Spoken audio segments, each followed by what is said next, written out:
డబ్బు సంపాదించడం నేర్చుకోవాలా? ఇండియాలోని అతిపెద్ద offline summit wealth expo April 4th and 5th హైదరాబాద్లోని శిల్పకళా వేదికలో 100+ సెషన్స్, టాప్ ట్రేడర్స్ ఇన్సైట్స్ మీకోసం. Seats limited. ఇప్పుడే రిజిస్టర్ అవ్వండి. బయోలో లింక్ క్లిక్ చేయండి లేదా కాల్ చేయండి.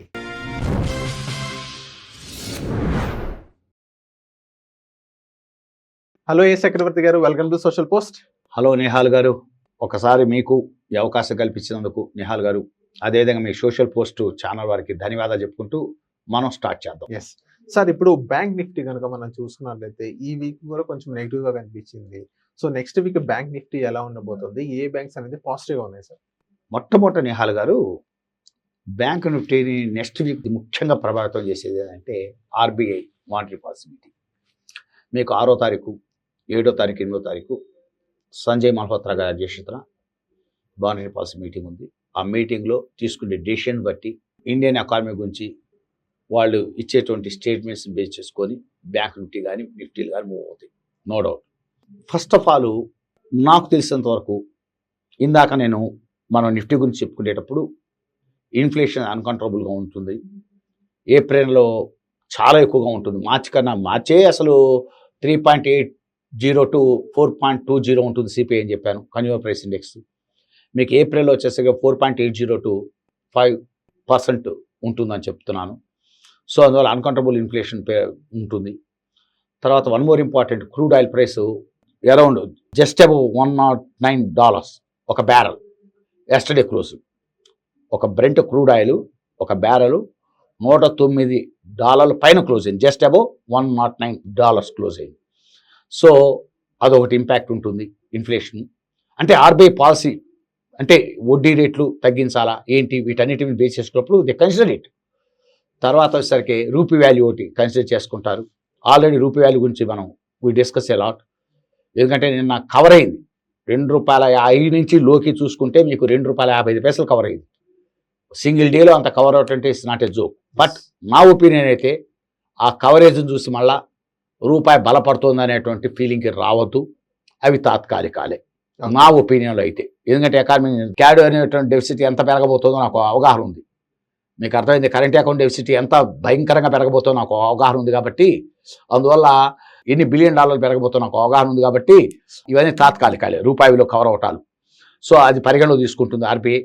తర్వాత వచ్చేసరికి వన్ మోర్ ఇంపార్టెంట్ పాయింట్ వచ్చేసరికి వడ్డీ రేట్లు. మీకు అర్థమైందా, మీకు రెపో కానీ రివర్స్ రెపో కానీ సిఆర్ఆర్ కానీ ఏవి కూడా పెద్ద టచ్ చేస్తారని నేనైతే అనుకోవట్లేదు. ఎందుకంటే ఇంకోటి ఏంటంటే లిక్విడిటీ ప్రాబ్లం క్రియేట్ అవుతుందండి. ఇప్పుడు వడ్డీ రేట్లు మరీ తగ్గిస్తున్నాం అనుకోండి, నీకు మధ్యతరగతి ప్రజలు డిపాజిట్ చేయడానికి ఇప్పటికే బ్యాంకులకు లిక్విడిటీ ప్రాబ్లం ఫేస్ చేస్తున్నాయి. ఎందుకంటే వడ్డీ రేట్లు ఇప్పటికే తక్కువగా ఉన్నాయనే ఫీలింగ్లో ఉంటారు. మధ్యతరగతి ఈ సీనియర్ సిటిజన్స్ ఏం చేస్తారు, వాళ్ళు రిస్క్ తీసుకోరు, మార్కెట్లో రావటాలు రిస్క్ తీసుకోవటాలు ఇలాంటివి ఉండేవాళ్ళు. వాళ్ళు ఏదో ₹10 ఏదో ఉన్న రిటైర్మెంట్ బెనిఫిట్స్ ఏవో కానీ వచ్చినట్టు కాసిన సొమ్ము, అర్థమైందా, చిన్న చిన్న కుటుంబాలు మధ్య కుటుంబాలు ఏం చేస్తారంటే బ్యాంకులు పెట్టుకుంటారు, నమ్మకం అయిందని. లిక్విడిటీ ఉంటుందని బ్యాంక్ అయితే, ప్లస్ సేఫ్టీ ఉంటుందని, రిస్క్ ఫ్రీ అని. అట్లాంటిది మరీ వడ్డీ తగ్గుతున్నాయి అనుకోండి, వాళ్ళు వేరే మార్గాలు వెతుక్కుంటారు. అందులో లిక్విడిటీ ప్రాబ్లం ఫేస్ చేస్తున్నాయి. మీకు అసలు సిఆర్ఆర్ విపరీతంగా తగ్గుతుంది, 5% నుంచి 3%కి వస్తుంది. మొట్టమొదటి చెప్పింది కూడా ఇండియాలో నేనే. అంత తగ్గుతుందని చెప్తే ఇది ఒక 3-4 నెలల క్రితం నేను వీడియో చేసేటప్పుడు చెప్పాను, 5-6 నెలల క్రితం వీడియోలో. అందువల్ల లిక్విడిటీ ప్రాబ్లమ్స్ ఇవన్నీ పరిగణలో తీసుకుంటుంది, ఇవన్నీ ఆర్బీఐ తీసుకుంటుంది. అందువల్ల 6-7 తారీఖులు చాలా క్రూషియల్ టు బ్యాంక్ నిఫ్టీ కానీ నిఫ్టీ కానీ. సో అయితే నేనైతే మనకు అంత పాజిటివ్గా ఎక్స్పెక్ట్ చేయట్లేదు. గ్రోత్ రేట్స్ కూడా 6.8% ఉంటుందని ఎస్టిమేట్ చేశారు ఈ బిఫోర్ వారు. ఇప్పుడైతే maybe it come down to 6.20%కి వచ్చేస్తుంది గ్రోత్ రేట్స్ కూడా. జీడిపి గ్రోత్ రేట్స్ కూడా అంత ఎక్స్ట్రీమ్గా ఉంటాయి నేనైతే అనుకోవట్లేదు. సో వీటన్నిటిని బేస్ చేసుకొని వడ్డీ రేట్లు అనేటువంటి పెద్ద తగ్గుతాయి, రెపో రేట్ల రివర్స్ కానీ ఏవైనా తగ్గుతాయి నేనైతే అనుకోవట్లేదు, పక్కన పెట్టేసి. రెండోది వచ్చేసరికి ఆల్రెడీ డాలర్ రూపీ, అది కూడా నేనైతే అంత కన్సిడర్ చేయట్లేదు. మూడోది వచ్చేసరికి కార్పొరేట్ ఎర్నింగ్స్, బ్యాంకులు న్యూట్రల్గా ఉంటాయి, అంత అద్భుతమైన లాభాలు ఏమి ఇస్తాయి నేను అనుకోవట్లేదు బ్యాంకింగ్ సెక్టర్. సో దాంతో స్టార్ట్ అవుతాయి. మీకు బ్యాంకు రిజల్ట్స్ అనేటువంటివి ఎక్స్ట్రీమ్గా అద్భుతమైన రిజల్ట్స్ ఏమి ఉండవు, న్యూట్రల్గా ఉంటాయి బ్యాంక్. సరే what ever it may be, corporate earnings అనేటువంటివి నేనైతే అంత బ్యాంకులు న్యూట్రల్గా ఉంటాయి అనుకుంటున్నాను, అంత అద్భుతంగా ఆశాజనకంగా ఉంటాయి నేనైతే అనుకోవట్లేదు.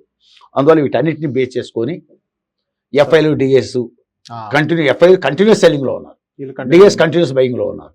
సో వీటన్నిటిని బేస్ చేసుకొని నెక్స్ట్ వీక్ వచ్చేసరికి బ్యాంక్ నిఫ్టీ లెవెల్స్ ఎలా ఉంటాయనే చెప్పబోతున్నాను. ఫస్ట్ అండి, బ్యాంక్ నిఫ్టీ నిన్న 2వ తారీఖు అంటే గురువారం, ఏప్రిల్ 2వ తారీఖు గురువారం రోజున ఎక్కడ క్లోజ్ అయిందంటే 51,548.75 మీద క్లోజ్ అయింది. తర్వాత R1 అంటే ఒకవేళ బ్యాంక్ నిఫ్టీ పెరిగితే మీకు వచ్చేసరికి R1, R2, R3, R4 అంటే రెసిస్టెన్స్ లెవెల్స్ ఎలా ఉండవో చెప్పబోతున్నాను. R1 వచ్చేసరికి 52,000. ఓకే, ఒకవేళ అది ఫోర్సిబుల్గా క్రాస్ అవుతే 52,000 కనుక క్రాస్ అవుతే R2 వచ్చేసరికి మీకు 52,625 అంటే రెసిస్టెన్స్ 2 కూడా క్రాస్ అవుతే నెక్స్ట్ మీకు 53,000 దగ్గర ఉంది మేజర్ రెసిస్టెన్స్. అది కూడా క్రాస్ అవుతే మీకు R4 వచ్చేసరికి ఒక జోన్ చెప్తున్నాను, ఆ జోన్ దగ్గర మటు ఖచ్చితంగా అవుతుంది. అదేంటంటే 53,700 నుంచి 54,050 మధ్య ఆ జోన్లో ఖచ్చితంగా బ్యాంక్ నిఫ్టీ ఆగటానికి ఛాన్సెస్ ఉన్నాయి. మళ్ళీ ఒకసారి చెప్తున్నాం, R4 is very very crucial. అది క్రాస్ అవటం చాలా చాలా కష్టం. ఏదైనా ఎంత పాజిటివ్ న్యూస్ వచ్చినా కూడా అది 53,700 నుంచి 54,050 మధ్య మేజర్ రెసిస్టెన్స్ జోన్ కింద తీసుకుంటున్నాం. ఓకేనా, నెక్స్ట్ వీక్. ఓకే, అదేవిధంగా ఒకవేళ పెట్టడం స్టార్ట్ అవుతాయి మీకు 6, 7, 8 తారీఖులో మానిటరీ పాలసీ అంత పాజిటివ్గా లేదు, అర్థమైందా, మార్కెట్ నాట్ సాటిస్ఫై. అదేవిధంగా ఈ గ్లోబల్ అర్థమైన జియో పొలిటికల్ టెన్షన్స్ ఇంకా పెరిగి అమెరికా దాడులు తీవ్రమయ్యి ట్రంప్ ఇంకా రెచ్చిపోయి అర్థమైందండి, గ్లోబల్ అన్సర్టనిటీస్ ఇంకా పెరిగి క్రూడ్ ఆయిల్ రేట్లు ఇంకా పెరిగి రూపాయి కూడా మళ్ళా పట్టడం స్టార్ట్ అయింది, సెకండ్ టైం స్టార్ట్ అయింది అనుకోండి, అర్థమైంది రూపాయి విలువ ఆటోమేటిక్ వీటన్నిటి ఎఫెక్ట్స్ చూసుకుంటే మళ్ళీ పట్టం ఎలా ఉంటుందంటే S1 మొట్టమొదటి సపోర్ట్ 1 వచ్చేసరికి మీకు 51,150. అది కనుక బ్రేక్ డౌన్ కొట్టి కిందకి వెళ్తే 50,050. ఓకే, అది కూడా బ్రేక్ డౌన్ కొట్టి కిందకి వెళ్తే 49,050. ఓకే, అది కూడా బ్రేక్ డౌన్ కొడితే ఒక జోన్లోకి వెళ్తుంది. ఆ జోన్ ఏంటంటే 48,050 నుంచి 47,750 మధ్య. మళ్ళా చెప్తారంటే చాలా మేజర్ సపోర్ట్ బ్యాంక్ నిఫ్టీకి ఎక్కడ ఉందంటే అట్ ప్రజెంట్ సిచ్యువేషన్స్ లో 48,050 నుంచి రెసిస్టెన్స్ 4 అది. ఓకే, 48,050 నుంచి 47,750 మధ్య మేజర్ సపోర్ట్ ఉందండి బ్యాంక్ నిఫ్టీకి.